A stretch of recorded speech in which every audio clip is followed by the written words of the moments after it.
KPBS On Demand is supported by Latino Legacy Foundation, presenting their Storyteller series, Reach for the Stars with Ellen Ochoa, the first Latina astronaut. Welcome Serenade by the all-female mariachi Amapolas, Sunday, June 29th. More at latinolegacyfoundation.org. Good morning, I'm Debbie Cruz. It's Thursday, December 7th. The county will spend another $3 million to help migrants and asylum seekers. More on that next. But first, let's do the headlines.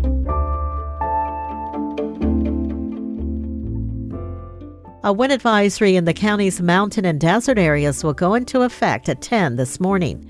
Forecasters say gusts could reach up to 60 miles per hour. The wind advisory will be in effect until 4 a.m. tomorrow. We'll also see cooler temps across the county today. It'll be in the mid-60s in inland areas, high 40s in the mountains, and in the deserts, temperatures will be in the high 70s. By the coast, temps will be in the low 60s, where a beach hazard statement is in effect to warn of dangerous swimming and surfing conditions through tonight. Businesses that cook and sell food from their home kitchens can continue to do so permanently. The County Board of Supervisors this week voted 4-0 to approve an ordinance that will permanently allow micro-enterprise home kitchen operations, also known as MICOs. Last year, the board approved a 2-year pilot program for MICOs that got positive feedback from home kitchen operators. They say benefits of the ordinance include increasing access to healthy and affordable food options and enabling home cooks to generate income. The San Diego City Council this week unanimously voted to recommend the city use nearly 10% of its annual transient occupancy tax revenue to fund arts and culture. That's nearly double the current amount. The money comes from a tax on hotel stays in the city. Council members say arts and culture activity is critical to the quality of life for San Diegans and the economy of the city. It's also expected to help people in the arts and culture industry stay in San Diego instead of moving to other cities for better opportunities. From KPBS, you're listening to San Diego News Now. Stay with me for more of the local news you need. KPBS On Demand is supported by UC San Diego's Art Power, presenting cellist Joshua Roman, performing from his album Immunity, alongside music by J.S. Bach and more. Sunday, June 22nd at UC San Diego's Epstein Family Amphitheater. Reserve your tickets at artpower.ucsd.edu.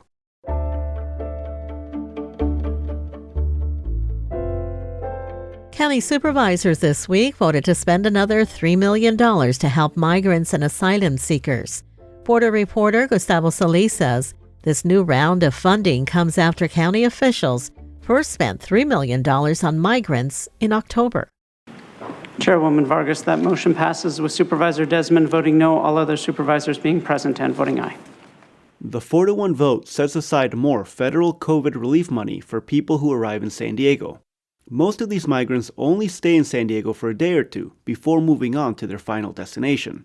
The funds are managed by the South Bay nonprofit SBCS. The county's chief administrative officer, Helen Robbins-Meyer, praised their work. I also want to say that SBCS and the partners that have been out there have done an extraordinary job. However, several nonprofits criticize the way SBCS is managing the money. Community leaders asked the supervisors to distribute this new round of funding to other organizations.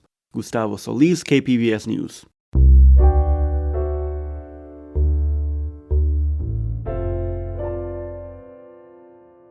San Diego's Affordable Housing Agency is getting a new CEO.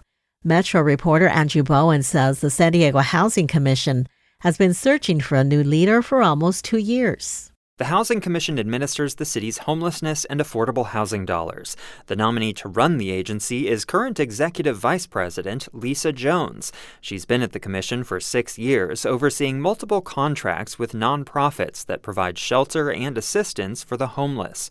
She says she'll tell policymakers and the public the truth, even when it's bad news. And I really look forward to sharing our priorities and our areas of focus as we move forward and try to develop more person-centered solutions to serve families that are facing housing instability. Recent data show more people are becoming newly homeless than are being housed. Jones has to be confirmed by a vote of the City Council. That's scheduled for next Tuesday. Andrew Bowen, KPBS News. Chula Vista officials on Tuesday openly reprimanded Councilmember Andrea Cardenas. South Bay reporter Corey Suzuki says Cardenas has lost a prominent seat on a regional board. A month after being charged with fraud and grand theft, Councilmember Cardenas has lost one of her most influential positions. The City Council voted not to reappoint her to SANDAG. That's the agency that oversees transportation across the county. Here's Mayor John McCann. Given the reality of our colleague facing serious criminal charges, I believe that it is inappropriate to appoint her to the outside agencies at this time. The decision to take away the seat was part of a routine vote on the city's SANDAG appointment, something that happens every year. But there's also been growing pressure to remove Cardenas from residents and from the SANDAG board. At their last meeting, several board members said they were worried that the charges against Cardenas would undermine trust in the agency. Board member and Encinitas Mayor Tony Krantz. Service on outside boards is a privilege that is extended by the members on that council, so it is disappointing that she's here. The City Council voted to give Cardenas a seat to fellow Democrat Carolina Chavez. Cardenas was actually present for the vote, the first City Council meeting she's been to since the criminal charges were announced, and she said she understood the decision. But on the same day, Cardenas also filed to run for re-election next year. Corey Suzuki, KPBS News.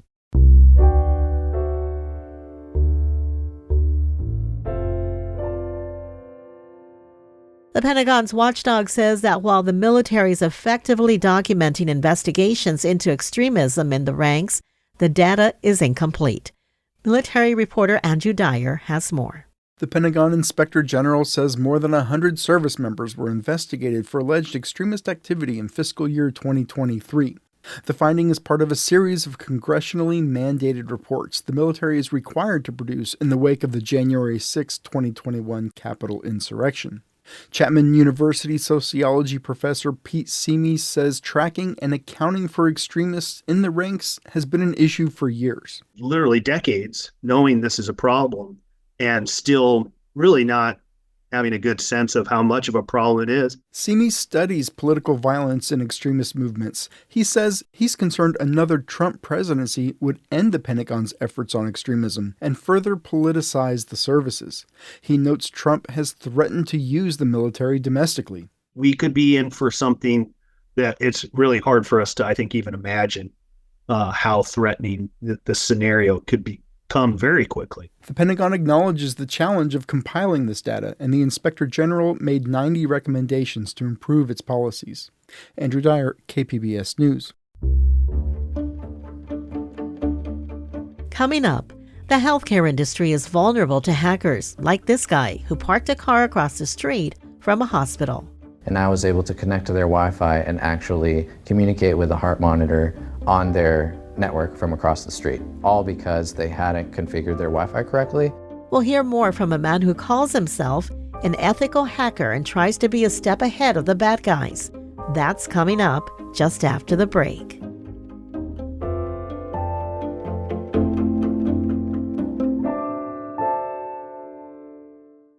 KPBS On Demand is supported by UC San Diego's Art Power, presenting cellist Joshua Roman, performing from his album Immunity, alongside music by J.S. Bach and more. Sunday, June 22nd at UC San Diego's Epstein Family Amphitheater. Reserve your tickets at artpower.ucsd.edu.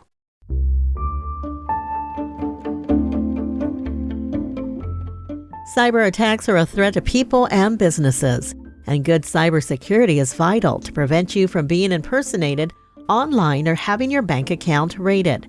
SciTech reporter Thomas Fudge spoke with a man who is devoted to staying a step ahead of cyber criminals and teaching the next generation to do the same. The internet is a tough neighborhood, and Nico Behar is a hacker. But he calls himself an ethical hacker. In other words, he works for groups that need protection from criminal hackers trying to break into their vaults of valued passwords and data. A lot of people, when they think about hackers, they'll think about people that are in hoodies, but there's a movement in the industry that's trying to kind of change that narrative and show that hackers aren't necessarily bad. As a protective hacker, Behar says he wants to think like a hacker. When he works for a client, he tries to break into their system to spot vulnerabilities. One example, he was able to hack into the system of a hospital client. And so what I was able to do was park across the street in my rental car with a special antenna and I was able to connect to their Wi-Fi and actually communicate with a heart monitor on their network from across the street, all because they hadn't configured their Wi-Fi correctly and it was leaking outside of the building. Another example, he was working for a hedge fund and got into their building after hours. He jumped over a cubicle wall to find 2 unlocked computers. So we demonstrated that we would have been able to make, a $5 million trade, without anybody really noticing, because there's a cubicle that's supposed to be secure and the wall of that cubicle doesn't go all the way to the ceiling and the stuff in the cubicle is not locked or encrypted.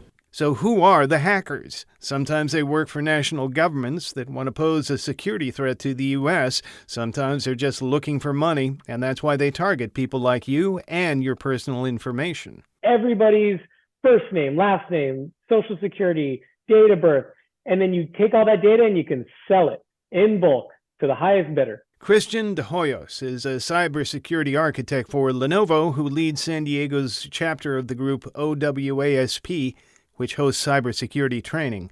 Whatever a hacker's motivation, there are a lot of them. De Hoyos cites a study that shows that on a global scale, we're 4 million people short of having enough qualified cybersecurity professionals. That's despite the fact that the workforce is growing by about 10% every year. The takeaway is that the defense side isn't growing at the pace that the offensive side capabilities are growing. Keep in mind that, as we talked about in the previous classes, in a classroom at the University of San Diego, Nico Behar lectures to students in a class on cybersecurity. Students here tell their own stories about being hacked. Maya Morales, a master's student in cybersecurity engineering, said she had to counsel her grandmother after her online accounts were hacked. And so I'm like, okay, so this is what happened. You clicked on something, you answered a call, you put in your bank information, you put in your password on a fake website that you thought maybe was your bank or you thought maybe was Facebook. Yep, anyone can be a target, like I was. The computer lock is aimed to stop illegal activity. Please call our support immediately.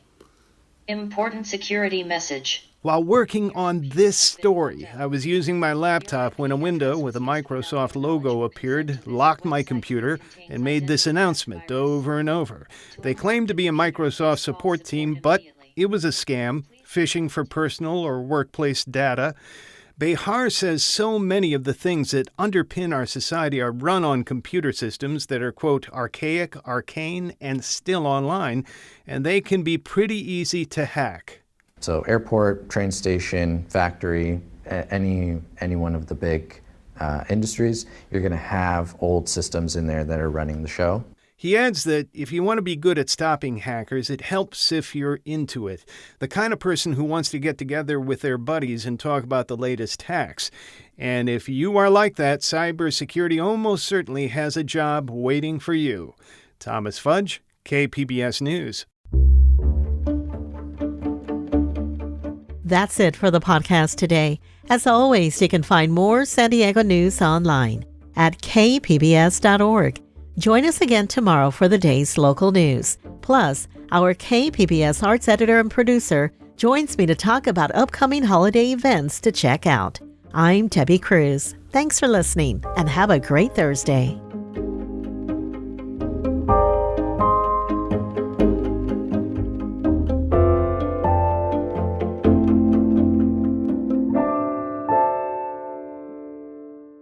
KPBS On Demand is supported by UC San Diego's Art Power, presenting cellist Joshua Roman, performing from his album Immunity, alongside music by J.S. Bach and more, Sunday, June 22nd at UC San Diego's Epstein Family Amphitheater. Reserve your tickets at artpower.ucsd.edu.